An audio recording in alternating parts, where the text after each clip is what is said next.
క్రోధినామ సంవత్సర శుభాకాంక్షలు. ఇప్పుడు కర్కాటక రాశి గురించి తెలుసుకుందాం. కర్కాటక రాశి అంటే పునరోసు 4వ పాదం, పుష్యమి నక్షత్రంలోని 4 పాదాలు, ఆశ్లేష నక్షత్రంలోని 4 పాదాలు కలిపి కర్కాటక రాశి అని అనబడుతుంది. అక్షరాల్లోకి వస్తే హ, హు, హే, హో, ఢ, డి, డు, డే, డో అనేటువంటి అక్షరాల్ని కలిగిన వారిని కర్కాటక రాశి కింద తీసుకోబడుతుంది.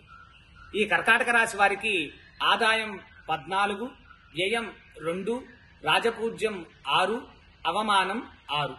ఈ రాశి వారికి సంవత్సరమంతా గురువు 11వ స్థానం, రాహువు 9వ స్థానం, కేతువు 3వ స్థానం, శని 8వ స్థానమందు సంచరిస్తున్నాడు.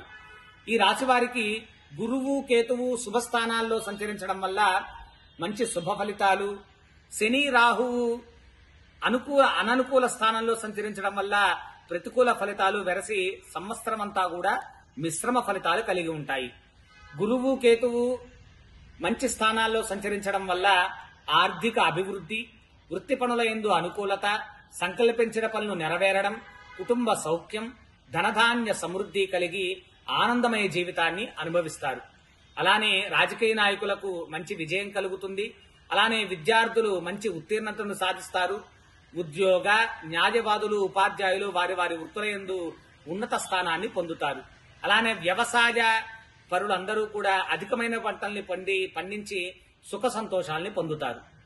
అలానే శని రాహువు వారి యొక్క సంచారం చేత కొంత కుటుంబ కలహాలు, తలచిన్నల పనుల యందు ఆటంకము, బంధుమిత్రులతో వివాదాలు, వ్యవహారాల యందు ప్రతికూలత, ధనము బాగా ఖర్చు అవ్వడము, వృత్తి వ్యాపారాల యందు ఆందోళన ఇత్యాంటి విపరీత పరిస్థితులు కూడా కర్కాటక రాశి వారికి కలిగి ఉన్నాయి. ఈ కర్కాటక రాశి వారు శని రాహువుల సంచారం సరిగ్గా లేనందువలన వాటికి జపాలను చేయించుకోవడం, అలానే విష్ణు సహస్రనామ స్తోత్రాన్ని పారాయణం చేయడం, సుందరకాండ పారాయణం చేయించుకోవడం, సుదర్శన యాగాదులు ఇత్యాదివి చేయించుకోవడం ద్వారా మంచి శుభ ఫలితాల్ని పొందుతారు. ఇది సంక్షిప్తంగా కర్కాటక రాశి వారి యొక్క ఫలితం.